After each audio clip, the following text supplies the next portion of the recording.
高級マンションの防犯カメラが捉えた不可解な映像。女性の後をぴったりとついて回るその警備員はなんと40分もの間彼女を追い回していました。そして女性が迎える悲惨な運命とは。2015年10月17日、アメリカ・フロリダ州オーランド。困ったわね。深夜、高級マンションのエントランスでは2人の女性が心配そうに顔を見合わせていました。彼女たちの前には泥酔状態の女性サーシャ・サムスディーンの姿が。2人は道で見かけた彼女がひどく酔っていたために放っておけず自宅まで送ることにしたんです。しかしいざマンションに着いてみると、サーシャはカードキーを忘れてしまっており、ドアの前で立ち往生。2人の女性は帰るわけにもいかずほとほと困り果てていたんです。その時どうしましたか。女性3人に歩み寄ってきたのはそのマンションの警備員。安心した女性2人はサーシャを彼に任せ家路につきました。この翌日、2人の女性は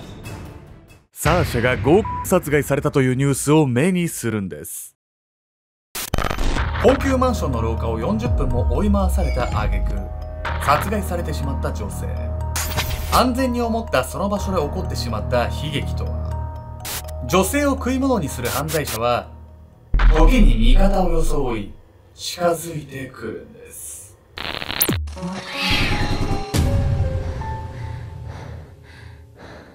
おさすけちゃんです。宮みこです。というわけで、ヤミコさん、僕最近ね、YouTube で作曲とか作詞をする動画を見始めてて。何、自分がするのそれを。いつかしたいなって趣味でね。はい。今日すっげえ面白い動画あって。何もうああいうのってさ、こうなんか天から舞い降りてバーって作るのかなと思ったら、ピアノの鍵盤でとなんか音が一気に飛ぶと変に感じるんだよ。はいはあとは、普通の音の前に助走みたいな。い。助走っていうらしくて、そういうのつけると、ちょっとリッチに聞こえたりとか。ななんか、すげえセオリーあんだな、みたいな。そういう型を知ってから型破りするんだったら、なんかいつか曲作れんじゃねえかなと思って、ひたすら今動画を見てるんですけど、ピアノは依然、宇多田ヒカルのファーストラブしか弾けません。あんた、今貴重な時期よ。知識がない、自分の感性だけで曲が作れるっていうさ、もう知識がついちゃうと、知識に振り回されちゃうわけでしょ。じゃあ今の感性で一曲作ってみてよ。だからそれをピアノでやったらもうなんか地獄みたいな音だったから、そうそう、だから型を知った方がいい。そう、だから、メトラの皆さんとかね、もしくはこの動画を初めて見た方の中に、作詞作曲得意だよとか、教えてあげるよみたいな人いたら、ぜひコメント欄もしくは僕のインスタまで DM ください。お願いします。自分でやる気ないじゃん、あんた。違う、最初教えてもらう。あ、そういうこと。最初教えてもらいたい。本日ご紹介するのはアメリカ・フロリダ州で起こった殺人事件について。この事件の奇妙なところは、外部の人間がね、もう絶対に入れないような厳重な警備のマンションの中で女性が襲われてしまったという点なんです。何それはオートロックをなんかすり抜けてきた人間が部屋に入ってきて襲ったとかって話？そこなんですよね。まあ、ただこのマンション本当に厳重な警備だったんで、それたまたまとかも結構難しい。防犯カメラとかもあったんでね。だから警察っていうのは、その犯人特定するのにすっげえ難航したんですよ。事件の日、クラブから帰宅したね、その女性は誰にも気づかれない状況で、その卑劣な手口の餌食になってしまったんです。後悔の夜。2015年10月17日、アメリカ・フロリダ州オーランド。サーシャったら大丈夫かしら。早朝スマホを耳に当てながら怪げな表情を浮かべていたその女性はアンソニー・ローパー。彼女は友人のサーシャ・サムスディーンと朝食を一緒に食べた後、出産を控えた友人のお祝いパーティーに向かう予定でした。しかし約束の時間になっても待ち合わせにやってこず、電話をかけても一向に応じないサーシャ。まさかあの後何かあったんじゃ。普段なら単なる寝坊だと考えたかもしれませんが、この日は事情が違いました。実はこの前日、ローパーはサーシャとクラブに出かけて、その途中ではぐれてしまっていたんです。その時はサーシャが自由に遊んでいるのだと思い、友人のローパーも特に気にすることはありませんでした。しかしサーシャと一切連絡が取れないことに気がつき、彼女は胸騒ぎを覚えたんです。その後ローパーは友人たちと数人でサーシャのマンションに向かいますが、インターホンを鳴らしても応答はなし。彼女の車には友人のお祝い用のプレゼントが積まれたままになっており、家を出た形跡もありません。結局夕方になってもサーシャとは連絡が取れなかったため、ローパーたちは警察へ安否確認を依頼。そして警察がサーシャの部屋に入ると、その部屋には鼻をつく強烈な刺激臭が充満していました。原因は何者かが大量の漂白剤を撒き散らしたため。漂白剤を撒き散らして何になるの？実はこれね、サーシャの部屋に侵入した犯人による証拠隠蔽なんです。本日のメトラキーワードは結婚の隠蔽について。2015年、ペンシルベニア州で開かれた国際科学技術フェアにおいて、高校2年生のブリン・マイヤーズさんが犯罪現場の鑑識に関する研究を発表しました。マイヤーズさんの実験は、洗濯洗剤、塩素系漂白剤、酸素系クリーナーの3つを用いて、牛の血を垂らした布をそれぞれ洗ってみるというもの。結果、洗濯洗剤では全く血痕が落ちず、漂白剤では3回洗った状態で消滅。最も優秀なのは酸素系クリーナーで、一度洗っただけで血痕は完全に消え去ったといいます。ちなみに漂白剤で血痕を消した場合、ルミノール反応を用いた法医学的分析はごまかしきれないとされています。一方、酸素系クリーナーで消されたものは、そうした厳密な分析技術を用いても検出できないことがこの実験で明らかになったんです。今回現場で行われていたのは漂白剤による隠蔽工作で、刑事ドラマでも品質する手法。犯人は見よう見まねではあるものの、入念に証拠隠滅を図ったと考えられます。警察はサーシャの部屋の奥へ進むとすぐに、その部屋に大量の漂白剤が撒かれていた理由を察しました。その部屋のベッドの上には、半裸状態のサーシャの遺体があったんです。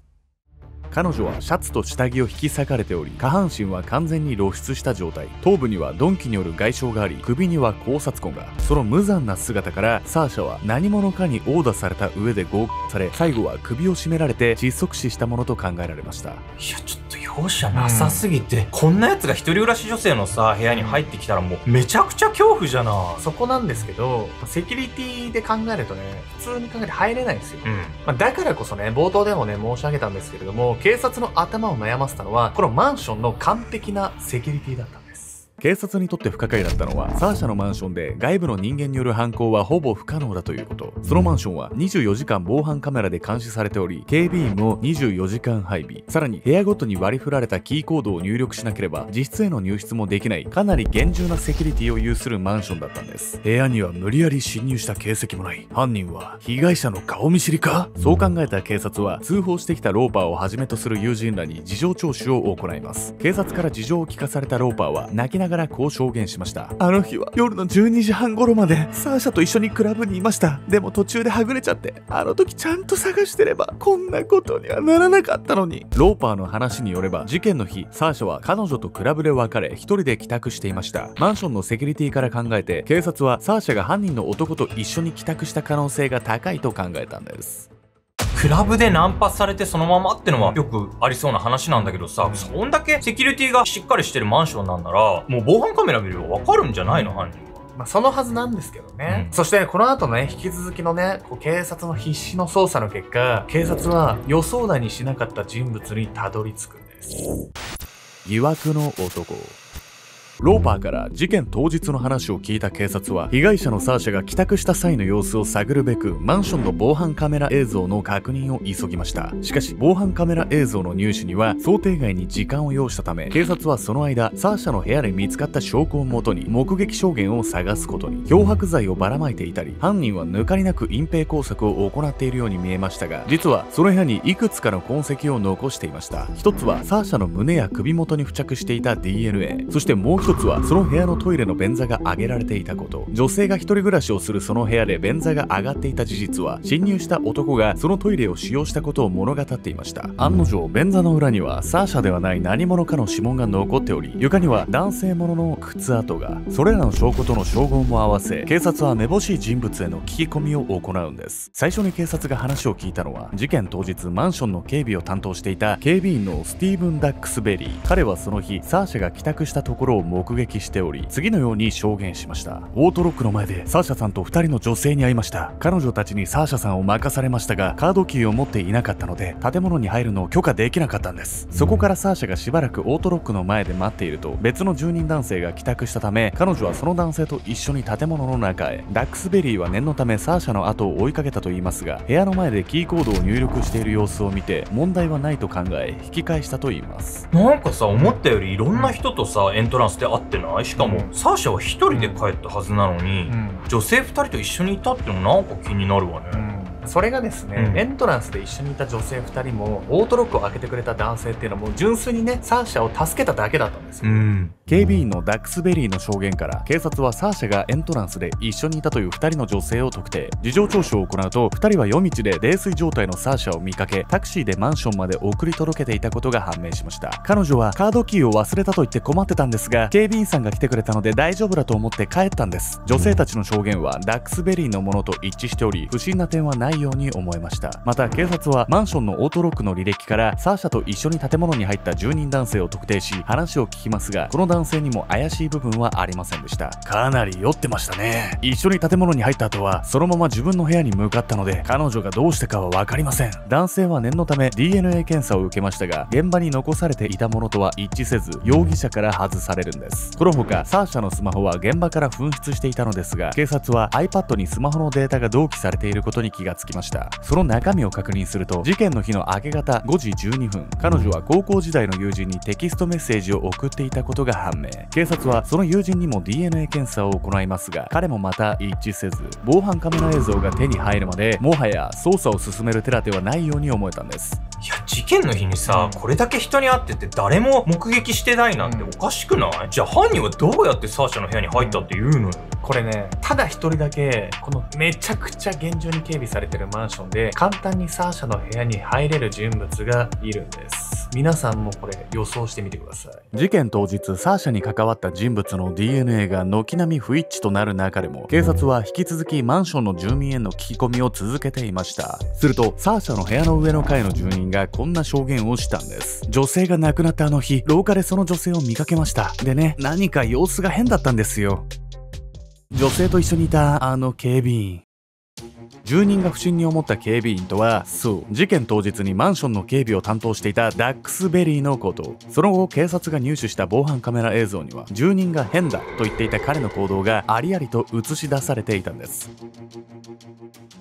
2015年10月17日の深夜1時46分、オーランドの一角に立つ高級マンションの廊下に響いたのはオートロックの扉が開く音。マスターキーを片手にその廊下へ足を踏み入れたのは警備員のダックスベリーだった。彼の視線の先にはついさっき建物に入ったばかりのサーシャの姿が。すげえ酔ってる。あの女、いけそうだな。サーシャは酔いが回っていることもあり、自分の部屋の場所もよくわからない様子で階段を上がったり降りたりを繰り返していた。その間40分、彼女の後にぴったりとくっついて歩くダックスベリーの姿を防犯カメラはしっかりと捉えていた。そしてある一角へたどり着いた時、ダックスベリーはサーシャと共にカメラの前から姿を消した。再び彼がカメラに映ったのはそれから1時間半ほど後のこと。この時サーシャは自室で毛布にくるまった状態ですでに息絶えていた。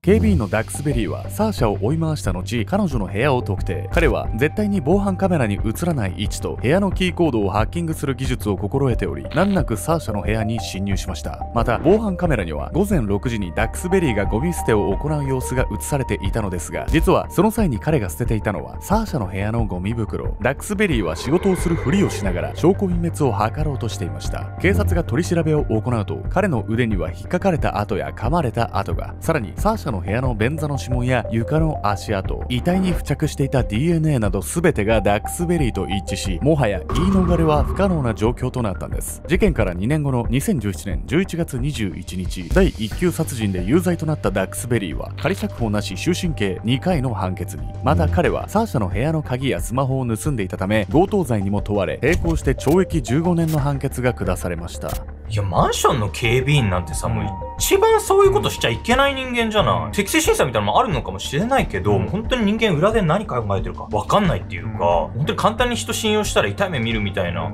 そういうこと感じさせられる事件だったわね。ただこのダックスベリーっていう男に関してはね、採用した警備会社からしても、彼の危険性っていうのをね、何度も何度もこう見極めるタイミングとかチャンスって結構あったんですよ、実は。ダックスベリーは名誉除隊した元軍人で、2015年に警備会社に就職。彼には犯罪歴もなければ FBI による身元調査にも合格しており、警備員として何ら問題はないように思えていました。しかしダックスベリーはサーシャを襲う以前にも別の住人女性を尾行している姿を目撃されているんです。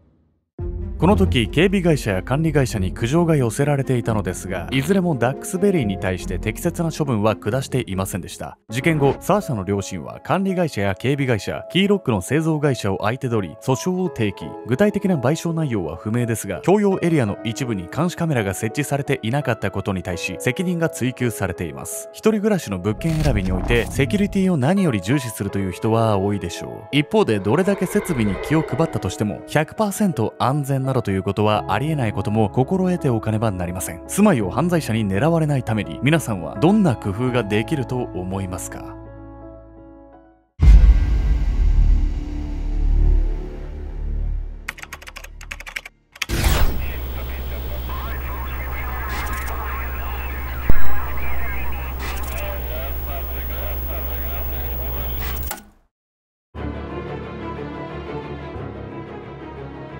2023年7月16日、ポーランド西部の都市ポズナンで衝撃的映像が撮影されました。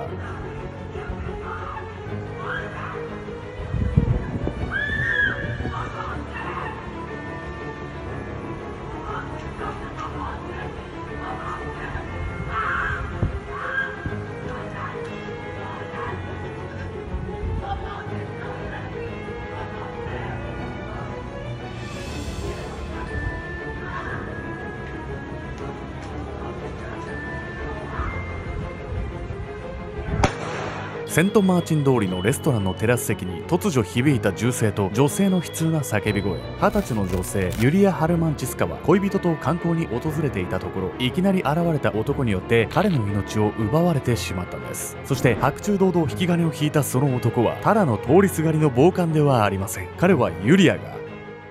1年前に別れた元彼でした。カップルの観光中に突如現れ、彼氏を射殺してしまった元彼。1年前に関係を終えたその女性と男の間に一体何があったのか。暴走の末、男が悟った真実は、離れた彼女の心が二度と戻ることはないということでした。